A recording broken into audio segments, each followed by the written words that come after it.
네, 선재규 선임기자와 함께합니다. 어서 오세요. 안녕하세요. 네, 오늘 전기차 관세 얘기 굉장히 좀 중요한 부분인데 이 얘기로 출발해 보겠습니다.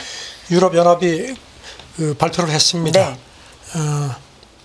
지금 현재 적용하고 있는 중국 전기차에 대해서 10% 관세를 적용하고 있는데 이거를 평균 21%포인트 추가로 인상하는 방안을 추진하는 걸로 이제 아직은 확정된 게 아니고요. 임시 조처입니다. 네. 다음 달부터 이제 상계 관세로 이제 적용을 할 예정이고 올 하반기에 이제 27개 회원국이 승인을 하면은 이제 앞으로 5년간 시행이 확정이 됩니다. 어제 집행위원회가 보도자료 내고 그 조사에 협조한 중국 전기차 업체에는 평균 21%포인트 상계 관세를 잠정적으로 부과하는 계획을 중국에 통보했다고 이렇게 밝혔습니다. 개별적으로 기업별로 좀 관세율이 달라지는 기업들도 있는 겁니까? 네, 어제도 네. 차등 적용할 거라고 네. 이렇게 예상이 됐다고 했는데 그렇게 나왔습니다. 특히 그 중국 비아디하고 지리, 상하이 자동차 같은 경우는 이제 딱 정해서 상하이 자동차는 가장 높은 38.1%포인트 개별 관세율이 딱 찍어서 적용을 한다고 그렇게 되어 있고요. 네. 그리고 조사에 협조하지 않은 나머지 전국 전기차 업체에는 일괄적으로 38.1%포인트 추가 관세를 부과할 계획이라고 밝혔습니다. 네. 중국과 효과적인 해결책이 도출이 되지 않는다면 다음 달 4일부터군요. 예, 4일부터 이제 적용을 하는데 네. 그런데 이제 이번 조치가 이제 잠정 조치이기 때문에 실제로 그 관세가 징수되는 것은 확정 관세가 부과되는 시점부터 이루어질 거라는 성명입니다. 네.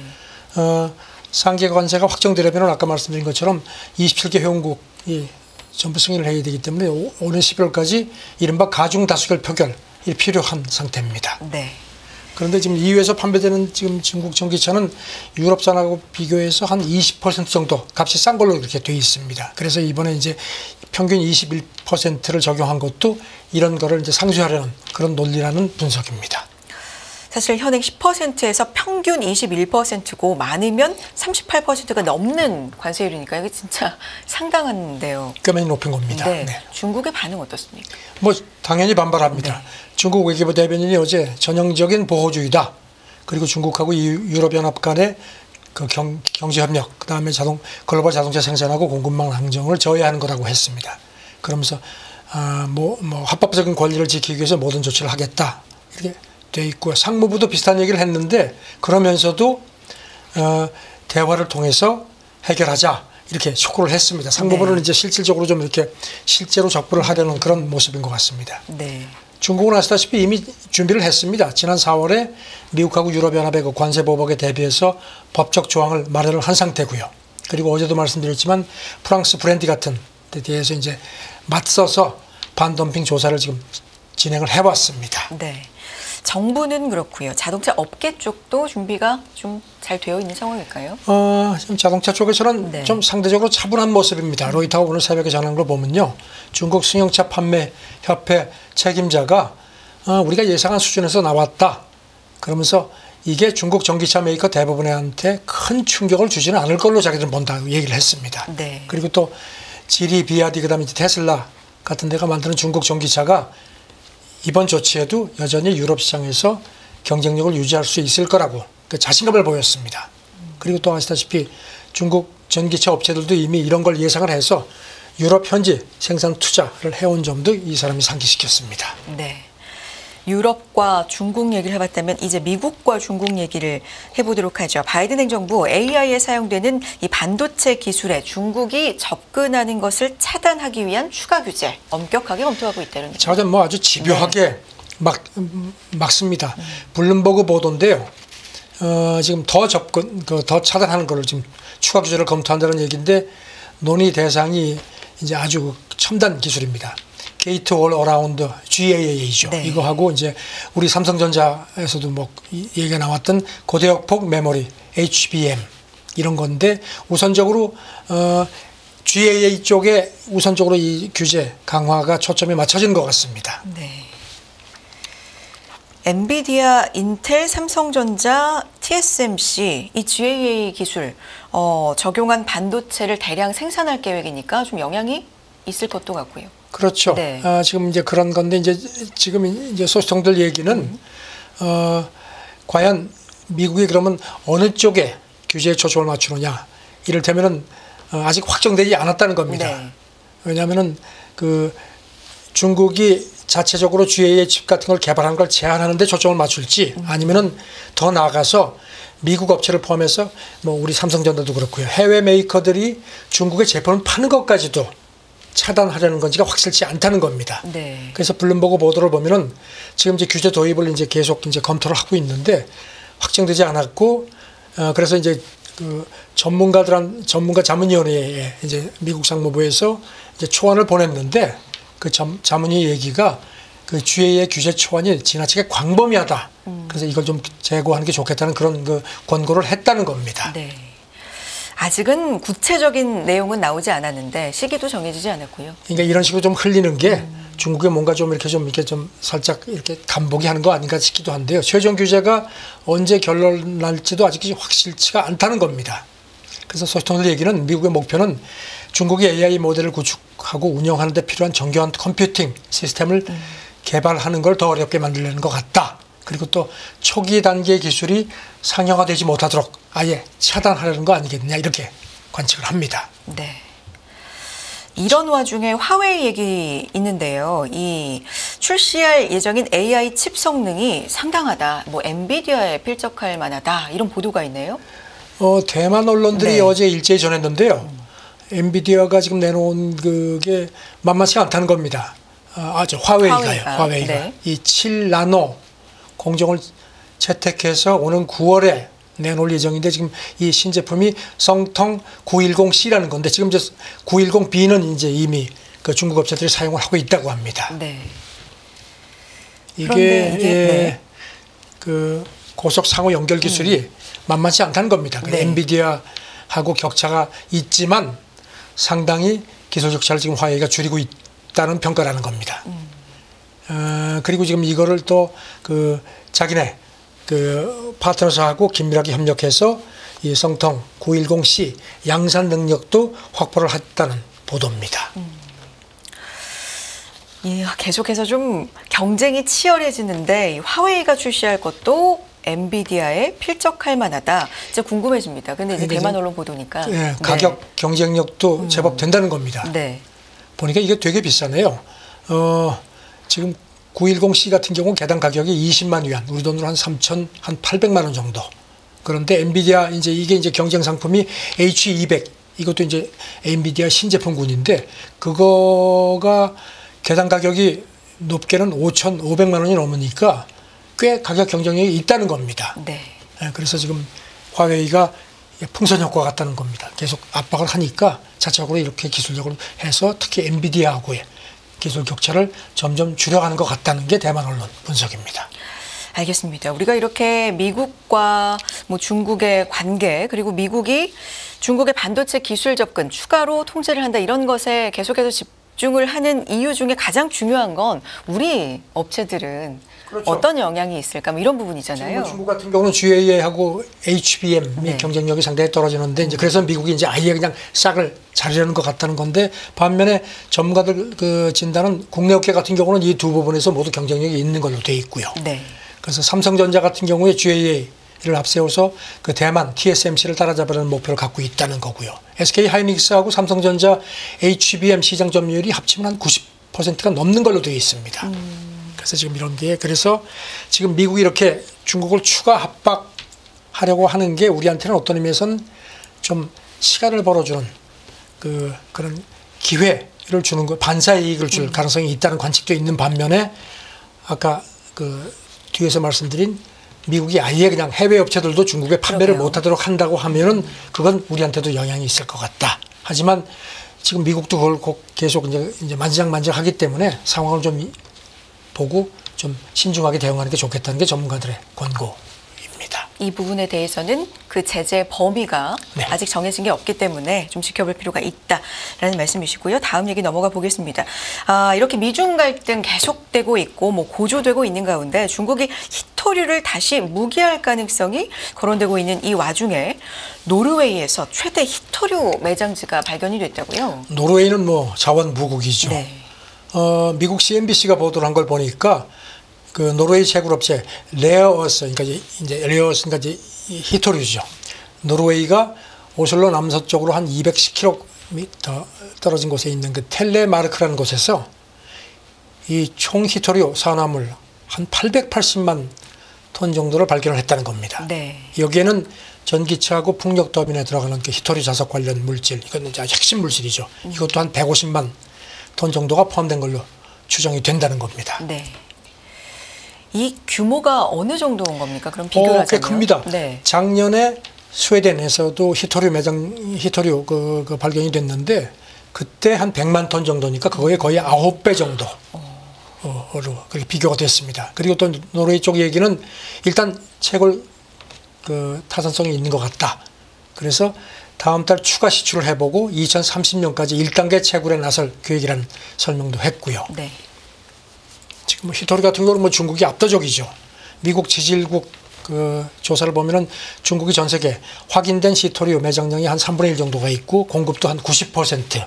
특히 유럽연합은 지금 뭐 중국에 완전히 지금 의존을 하고 있습니다. 2022년 기준으로 유럽연합이 수입하는 그 히토류, 그러니까 중량 기준으로 40%가 중국에서 왔습니다. 말씀해 주셨지만 노르웨이가 굉장히 뭐 자원부국이다 해주셨는데 지금 어떤 평가를 받고 있는지 궁금해요. 그래서 지금 유럽연합도 이런 그 중국 의존을 줄이기 위해서 지난달에 그 핵심 원자재법이라는 걸 시행을 하기 시작했습니다. 이 법은 2030년까지 히토류 수요의 10% 이상을 유럽연합 내에서 채굴하는 내용이 담겼는데 이제 노르웨이가 이렇게 매장량이 많은 게 발견이 됐으니까 이제 그야말로 타이밍이 기가 막히게 맞은 겁니다. 실제로 채굴이 이루어지면은 이제 유럽연합이 상당히 중국에 대한 히토류 의존을 줄일 수 있을 거란 그런 관측입니다. 지금 보면 노르웨이는 뭐 세계 4위 부국이죠. 1인당 GDP가 94,000달러로 돼 있고요. 그리고 뭐 유전, 천연가스 뭐 엄청나죠. 그래서 이게 이제 재정하고 복지의 핵심 재원이 되어 왔는데 여기다가 이제 히토류, 뭐 리튬 같은 이런 것들이 이제 또 발견이 된 거니까 네. 이제 폰데어라이언 그 집행위원장이 얼마 전에 이런 얘기를 했습니다. 원유하고 가스가 그동안에 이제 자원 부국들의 어떤 뒷심이었는데 이제는 히토류가 더 치고 올라갈 거다 해서 노르웨이는 뭐 그야말로 신바람이 나겠습니다. 자, 다음 얘기는 미국의 이제 정치 얘기를 좀 해보겠습니다. 11월까지 생각해 보니까 이제 얼마 남지 네. 않았더라고요. 네. 이런 가운데 미국의 민주당이 젊은 표심 잡기 안간힘을 쓴다고요. 어떤 방법을 쓰고 있는 겁니까? 사실 민주당한테는 젊은 층이 굉장히 그 아주 핵심 지지층이었는데 네. 뭐 하마스, 그러니까 저 가자 전쟁이라든가 우크라이나 전쟁 같은 것 때문에 지금 굉장히 젊은 층들이 바이든 행정부에 굉장히 지금 기분이 좋지가 않죠. 그러니까 이제 민주당이 이거 안 되겠다 싶으니까 이런 그 특히 젊은 층들이 이제 정치에 굉장히 냉담합니다. 그래서 이제 이거를 선거로 끌어내기 위해서 여러 가지 그 환심 네. 공세를 한다는 겁니다. 캠페인을 하는데 바이든이 가서 오히려 역효과를 내는 경우는 특히 경합주 같은 경우는 바이든 없이 뭐 인플루엔서라든가 뭐 아티스트, 연예인들 동원해가지고 이제 이런 여러 가지 행사를 하는데 여기다가 또 플러스 경품도 준다는 겁니다. 뭐 한 달 집세, 뭐 투표 이제 미군 유권자 등록을 해야 되거든요. 등록을 하면은 한 달치 집세를 준다. 그다음에 사후 피임약도 주고, 그다음에 뭐 공짜 뭐 맥주 파티 별걸 다 하는 모양입니다. 경품이 집세입니까? 뭐 스케일이 다른데요. 네. 자, 어떤 얘기 또 나오고 있어요? 그래서 지금 관련해서. 그 민주당 쪽 이런 전략가 얘기는요, 한 사람 얘기는 특히 45세 미만 유권자 중에서 최소한 한 220만 명 정도가 투표에는 관심이 없는데 시민 행사 같은 데 적극적으로 참여를 한다는 겁니다. 그러니까 이런 그 냉담층을 끌어내가지고 바이든한테 찍게 만들면은 특히 경합주는 아주 굉장히 지금 팽팽하게 지금 이제 경합을 하고 있으니까 큰 뒷심이 될 거다 이렇게 지적을 했습니다. 네. 그래서 이제 바이든이 없이 이런 캠페인에 여러 가지 이제 인사들을 동원해서 이런 식으로 한다는 겁니다. 뭐 공짜 푸드트럭까지도 동원을 하는 모양입니다. 그런데 여기에 대해서 뭐 비판의 목소리도 좀 있지 않을까 생각이 드는데. 그런 얘기도 있습니다. 미국 컬럼비아 대학 교수가 이거 뭐 19세기 선거 문화로 퇴행하는 거 아니냐.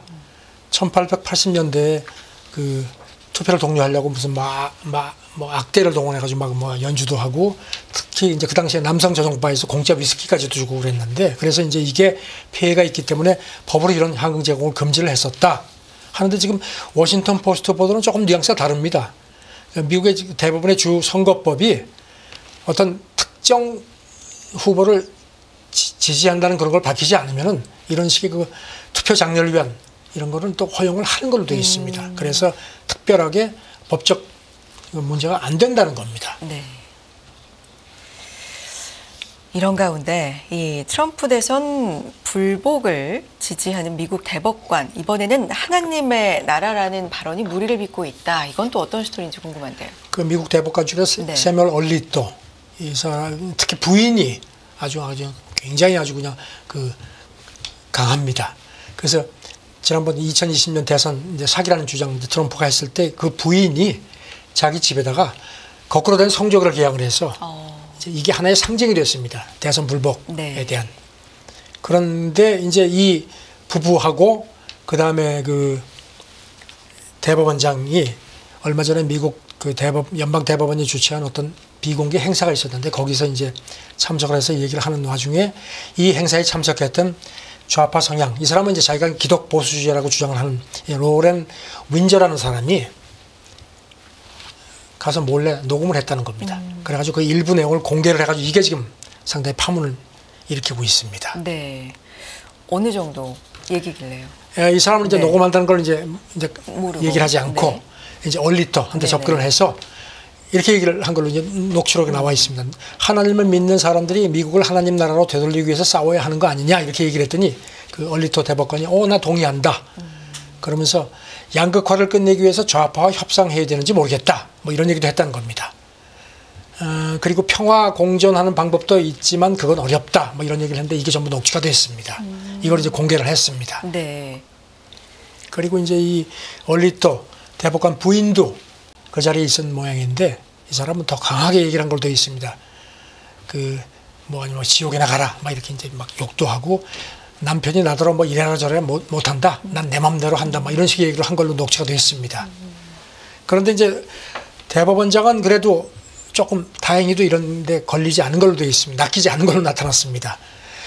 이제 이 사람이 이제 대법원장한테도 이제 비슷한 질문을 했더니 미국이 지금 기독교 국가인지 난 잘 모르겠다. 내 주변에 유대인 무슬림 친구들도 많다.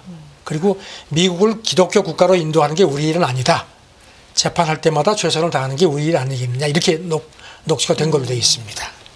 행사를 주관한 곳에서 공식적인 입장을 또 냈다고요. 행사를 주관한 네. 곳이 이제 대법원 역사협회인데 성명을 내고 이거는 회원 대상의 비공개 만찬이었고 특히 이런 녹취는 말이 안 된다. 그러면서 참석자들한테 미리 이렇게 주시를 시켰다는 겁니다. 진행 중인 사건이라든가 재직 중인 법관의 판결, 그 다음에 대법관 법리에 대한 논의는 하지 말라고 얘기를 줬는데 이걸 어겼다. 이렇게 얘기를 하는데 조금 좀 무리를 빚을 것 같습니다. 알겠습니다. 자, 다음은 일론 머스크 얘기를 좀 해볼까요? 오늘 시장 말고 이제 어제 시장 저희 시작하기 전에 속보로 좀 전해진 내용이었는데 올트만을 상대로 제기했던 소송을 거둬들었죠. 지난 네. 6월 말에 네. 올트만 오픈 AI하고 올트만 상대로 이제 소송 제기했죠. 네. 그러면서 이 사람도 2015년에 그 오픈 AI 공동 창립자였는데 그때는 이제 이거를 비영리 단체로 해서 그 다음에 이제 그 기술된 개발을 오픈 소스로 인류에게 공개하기로 했는데 어겼다는 겁니다. 그러면서 네. 마이크로소프트 자회사가 됐다 이렇게 비판하면서 소송을 제기했거든요. 그런데 갑자기 원래 현지 시간으로 수요일 날 이제 샌프란시스코 고법에서 이 법 심리를 시작하려고 했는데 재판을 그 전날 전격적으로 취하를 했습니다. 네. 근데 왜 취하했는지는 입을 꽉 다물었습니다.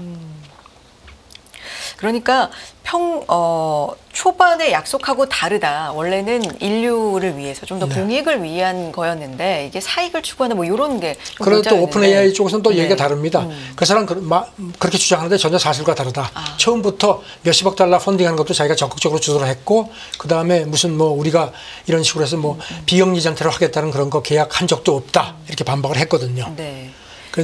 그리고 또 지난 10일에 그 애플이 오픈 AI하고 파트너십 맺어가지고서 네. 이제 그 챗GPT를 그 시리에 접목하기로 한 것도 굉장히 강하게 반발을 했었죠. 그런데 저는 전격적으로 취하를 했습니다. 아무 얘기도 안 하면서. 이유에 대해서 뭐 본인은 얘기를 안 하고 나오고 있는 얘기는 그럼 있는 겁니까? 그런데 이제 주변에서 나오는 얘기는 이 사람이 이제 얻을 걸 다 얻었다고 생각한 것 같다는 겁니다. 뭐냐면은 자기가 스스로 AI 자회사 XAI를 설립을 했죠. 그래가지고 최근에 60억 달러, 우리 돈으로 8조 한 근 2천억 원 정도를 투자 유치를 했습니다. 그러니까 이제 자기가 수익을 창출할 수 있는 기반을 마련했기 때문에 더 이상 오픈 AI하고 티격태격할 이유가 없어졌기 때문에 이렇게 취한 것 같다, 이렇게 관측을 합니다. 알겠습니다. 다음 얘기 넘어가 보면 이탈리아 검찰이 자국 명품 브랜드들의 공급망 착취 실태에 대해서 전면 조사를 한다. 어떤 얘기일까요?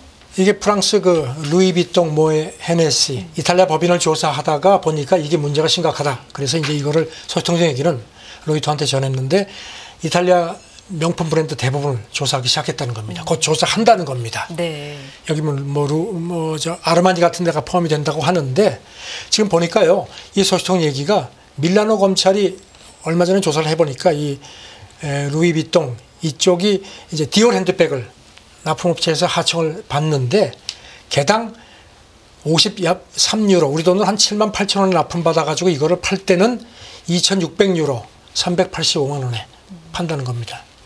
그러니까 엄청나게 이익을 낸다는 겁니다. 그런데 지금 이탈리아는 명품 브랜드 아웃소싱법이 있어서 하청업체에 대한 합당한 대급 지급이 규정되어 있다는 겁니다. 이걸 어겼다는 겁니다. 루이비통 이런 데는 이제 일체 입을 다물고 있는데 지금 보니까 이탈리아가 전 세계 명품 브랜드 생산의 한 절반 이상을 차지하는 걸로 되어 있습니다. 시간 비싸긴 엄청 이렇게 이제 이익을 낸다는 겁니다. 그래서 이제 불법 노동자도 고용하고 노동 착취, 그다음에 탈세 문제까지 이번에 광범하게 조사를 하는 모양입니다. 유럽 증시에서 이 명품 브랜드, 패션 쪽이 또 차지하는 위치와 위상이 있기 때문에 이런 것도 뉴스로 좀 다뤄봤고요. 다음 얘기해 봅니다. 우리도 이제 며칠 사이 굉장히 더워졌는데 전 세계가 네. 폭염에 아주 골머리를 앓나 봅니다. 지금 심각합니다. 네. 특히 올여름 만만치 않다는 지적들이 많습니다. 이집트 그 남부 관광지 아수안 지난 7일이 섭씨 50.9도까지 올라갔습니다. 네. 카이로 같은 경우도 엄청 더웠는데 지금 1874년 같은 경우 섭씨 24도였는데 지금 최근에 이게 거의 한 2배 이상 뛰었습니다. 지금 보면은 역대 가장 더웠던 기온이고 그 역대 가장 더운 달 기록이 지금 12개월째 이어지고 있습니다. 농사 다 망치고 이집트도 지금 심각합니다. 네. 자, 이 기후 위기 여러 차례 말씀드리지만 이건 정말로 우리 코앞에 다가왔습니다. 알겠습니다. 마음에 새기면서 오늘도 인사 나누겠습니다. 선재규 선임 기자 함께했습니다. 고맙습니다. 네, 감사합니다.